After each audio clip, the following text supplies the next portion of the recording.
All right, glorious people. Today we are working on 8.6. When it comes to 8.6, we are starting something a little bit new, but also something we've been doing for a little while. Today we're talking about factoring quadratic trinomials. Quadratic trinomials. Okay, take a second. What exponent works with quadratic? It would be a 2. And trinomial is how many terms? We're working with 3 terms. Today we are talking about a is equal to 1 quadratic trinomials. A is equal to 1. That will make sense way later, because right now what we're going to do is just talk about some very generic things. So first we're going to talk about what standard form is when it comes to quadratic trinomials. For standard form, what we've learned is that we have to start with our highest exponent and go down to our lowest exponent. For our quadratic trinomials, we have ax squared. X squared being the quadratic part. My a is a number, any number, and it's my coefficient of x squared. So my coefficient of x squared is ax squared plus bx plus c. 2, 1, no x. Standard form complete. Take your highlighter, please, and box this thing, because it is extremely important that we work with it. So let's talk about our coefficients here. Here I have my a, I have my b. My b here is positive. I want to make sure that we understand that we are taking that positive, or if it was a subtraction sign, we're taking that subtraction sign. And our c go in that order for our A, B, and C. Today we're going to be doing our X method, When it comes to X method, we are bringing in the X game that we have been doing for our warm-ups for a little while. X method for quadratic trinomials. So this only works with quadratic trinomials. When it comes to our X game, we have our big X. Make it just large enough to make notes in and about and around. And we want some space here because we're going to be writing our steps here. So we're not doing any math yet. We are just talking about where our numbers are going to be placed. Our a value, again, is just a coefficient. My x squared does not count for my a value. It's going to go with my c value, and we're going to multiply it. And whatever that number is that we get from that multiplication is going to go on top of my x value, or my x method. So on top, we are going to multiply to that number that we get. And on the bottom of my x is what we're going to add to. And that's going to be our b value. Our middle value is going to go on the bottom of my x. Okay, just like in our game. We're going to think of ourselves the number that multiplies to a times c and the number that adds to b together. So they have to form both of these things. Using our X game mentality is going to help us a lot today. To finish off my X method, what we're going to also do is divide by ax. Not ax squared. I want to make that very clear. It's not ax squared. It is ax. We're going to take our a value. We're going to take our variable, whether that be x, a, b, c, doesn't really matter. Whatever my variable is. And we'll see that as we do our examples today. Same thing with the second number that we get. Okay, leave some space. We're going to be writing in this area. We're going to make a little flashcard for ourselves. And we're going to start talking about my steps here. So my first step is anytime that I am working with factoring, I need to check for a GCF. Check for GCF. If we do have it, we must pull it out. We must pull it out. Okay? If we do or we don't, step 2 comes in. We are going to set up our X method. Just like how we do for our game. But instead, everything that I've written in this purple color is what you're given from your question, and you just have to put it onto your X method yourself. But again, this is all given. A times C, you put them together, you got your B, you put it on the bottom. The only numbers that you are finding yourself is everything in black. So my numbers that multiply to A and C, but also add to B. So I'm gonna write that down as well. When you set it up, you're just taking your A times C and you're getting your B together. Also important is to pay attention to your signs.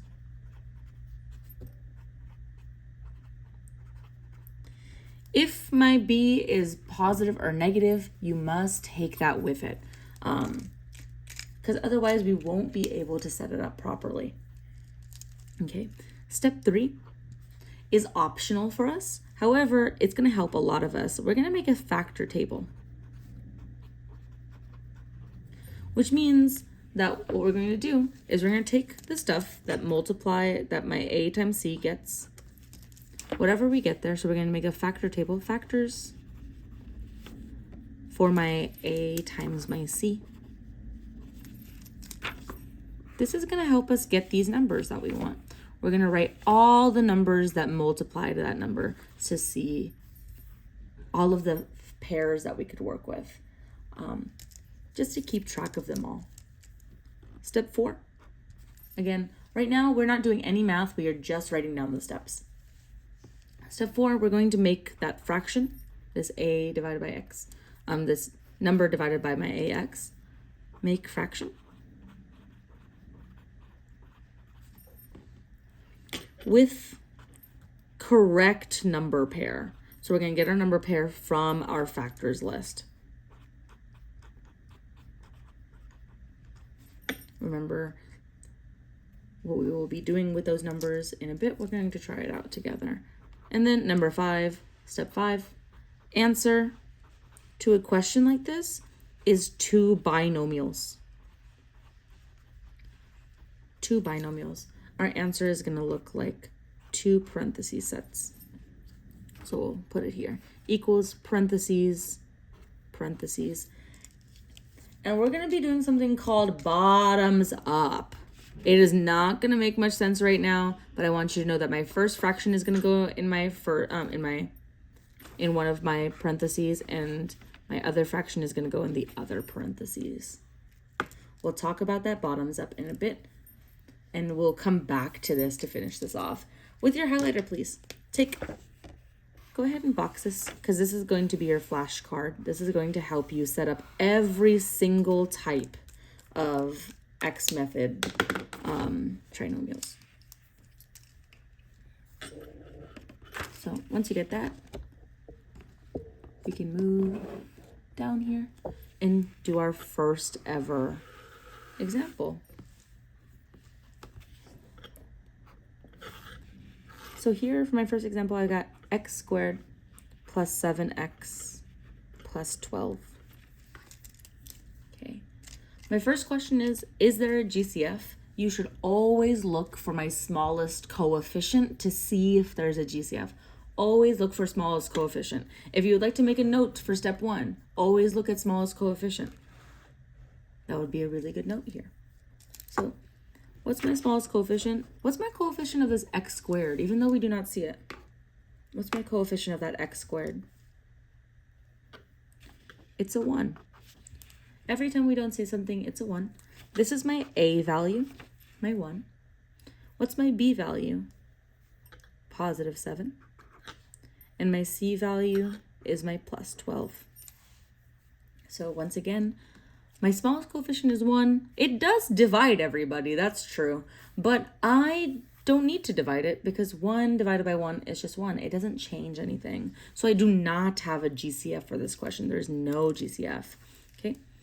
So we can go straight into creating our X. It can be smaller than the one we made for our flashcard. It's not gonna need to be very flashy and large. We're gonna take our A times our C, my A being 1, times my C is 12. I get 12 for the top of my X method. On the bottom, I put my B value. My B value is in the middle here. It's my positive 7. Now we can make that factor list that I was talking about. So we know our a times c is 12. So we're going to think about all the things that multiply to 12. I know 1 times 12 is 12. I know 6 times 2 is 12. So far, does any of those add to 7? No matter how you hack it. If I subtract 12 and 1, if I add my 6 and 2, none of those equal 7. But I know 3 times 4 does. And 3 times 4, when I add them together, does equal 7. And I don't even have to change anything about the numbers themselves. So now, all we got to do is just divide it by our a in our variable. So our a is 1, and our variable is x. Now I must ask you, do I need to write 1 times x? What's 1 times x? Just x. If you keep that 1, it's your emotional support 1, you can have it. I will not take that from you, but I don't need to have it there. So now we're going to do that big thing we were talking about with that bottoms up. Now that my fractions are ready and I cannot simplify them, I am ready to use the bottoms up method. So I'm going to set up my answer. My answer is 2 binomials. There's multiplication in the middle. There's no addition sign or subtraction in the middle. Here I'm going to take the bottom of my fraction, bottoms up, bottom of my fraction. I got 1x, or you can just write x. And this is a positive 3, bottom up, plus 3, x plus 3. Once again, my second fraction for my second binomial, bottom up, x, positive 7, x plus 7. And now that is ready to go. That is completed now. This is the opposite of foiling. When you foil this, what do you think your answer will be? If you were to do all of your arrows, your 2 arrows on the top, your 2 arrows on the bottom, and you combine all your like terms, what do you think your answer to that foiling should be? Talk to your partners if you have a moment, if you want to pause me. But the answer to that question that I asked is, I should get that trinomial back. If I foil this back out, I should get my original question. And that makes sense because we've been working on foiling a lot. How 2 binomials make a trinomial when I'm done, as long as we're working with 2 linear binomials. Okay. If you have any questions, please talk to the people around you after we're done with this, or you can send me an email anytime. We're going to do a couple more together. This next one's going to be a little bit different. With this next one, we're going to have 6, and we're going to change our variable. Let's change our variable to a. 6a squared minus 12a and minus 18. Okay. My first step here, I gotta check for a GCF. And think about what I said when I talk about a GCF. Who should I look for first? Should I look for the biggest number? Biggest digit? I'm not thinking about the negative. Biggest digit? Or do I look for the smallest digit for my coefficient? Yes, I look for my smallest coefficient. Here, my smallest coefficient is a 6. Does my 6 divide everybody, my 12 and my 18? If the answer is yes, then that is your GCF. Please make a note of that. Circle the 6 and say GCF, whoa! And the GCF divides all. It divides everybody. It divides the negative 12. It divides the negative 18. Okay. So when we first start, our A is our 6. Our B is our negative 12. And I'll even write this with you. Our A is our B and our C. However, my GCF will change this for us. So we're going to take out the GCF into the front, and then we're going to leave our leftovers in some in our parentheses. 6 divided by 6 gives me 1. So I'm left with just that a squared. Negative 12 divided by 6 gives me negative 2, and I'm left with that a, so negative 2a. And negative 18 divided by 6 is negative 3. Okay. So now that I have taken out that 6, we are back at my A slot. I know that's a little confusing with my variable, but keep up with me here. My A, my B, my C now has changed. So I'm no longer looking at the original because my GCF has changed the trinomial I am working with. I am now working with 1 as my A, B as -2, and C as -3. So now when I make my X method here, and I'm going to do my X method, I can do it anywhere I want to. It could be on the side here, it can be on the bottom, it could be over here. I'm going to do it over here. What will be the best for you guys? Maybe close, but not quite. Okay. I take my -3 times my 1, my A times my C. I get -3 on the top. I get my B on the bottom, -2. Give you guys a second to catch up with me. Okay. We're going to think of my factors of -3. There's only 2 things that multiply to 3, and that is 3 times 1. Now the question is, who should be negative for me to get -2? Okay. Here is a pro tip, you guys. If I am working with a negative number from the beginning, I know one of these numbers, as only one of them can be negative if I'm trying to multiply to a negative. Okay. If I'm trying to add to a negative number, my bigger number should be negative. Because if I make it my smaller number, I'll get a positive on the bottom. So I get -3 and I get +1. If you have questions about that, please talk to me during the review when you see me next. Because that's a really important concept, being able to figure out who should be negative and accurately. Now, we're going to divide by our AX. My A value is no longer the 6. We're going to move to the other one. My A value is 1. And my X value, my variable, is A. So I get 1A. Again, we do not have to write that 1. We can just write A. And now this is ready for us to rewrite into our answer. We are ready to go. Who is my GCF here? We pulled it out. It is still part of my answer. This GCF, make sure that it is in my answer still. I get that 6. It's a very good habit, making sure that we do not lose our GCF. Okay.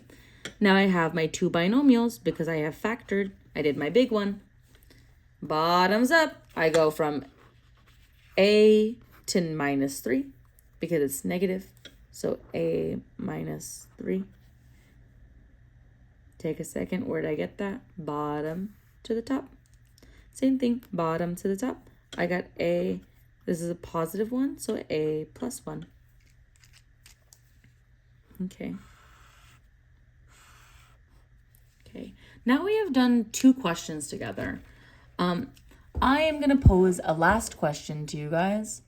And this last question, and actually maybe I should not do that because I'm going to crop this. Okay. My last question is number 3. And this is actually a you try, but since I'm not there, I can't really force anyone to do a you try. But I would like you to do this on your own. I have x squared minus 8x plus 15. I really suggest pausing now as a class and everybody trying it themselves. And then you can come back to me and unpause me and I will walk you through it. So I hope you've paused and I hope you tried it and I hope you feel really confident about what just happened. I have my x method. I have a 1 in the front for my a. So it's 1 times 15.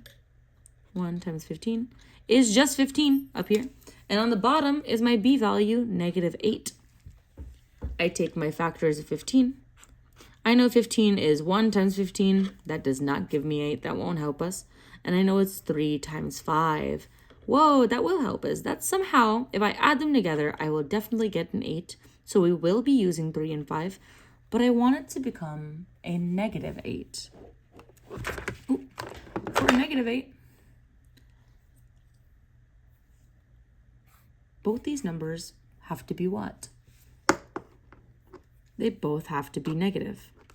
And that makes sense because a negative and a negative, when I multiply them, make me a positive 15, which is exactly what I want. So I have a -3 and a -5. This is all over my ax My A is, my A is 1. But a reminder that I don't need to keep writing 1. I can just write the x. Okay. And now bottoms up. Nice and easy. Make sure you box it now that it's ready to go. Bottom to the top, x minus 3. Bottom to the top, x minus 5. Once again, if I were to FOIL this all back out, I'll get back to our original question. And that is how we factor. I hope this made sense. I hope that you feel really good. And if you don't, what's a good thing about videos? You can always replay it. So send me an email if you need me. Have a great day, and I'll see you for your review next class. Bye, guys.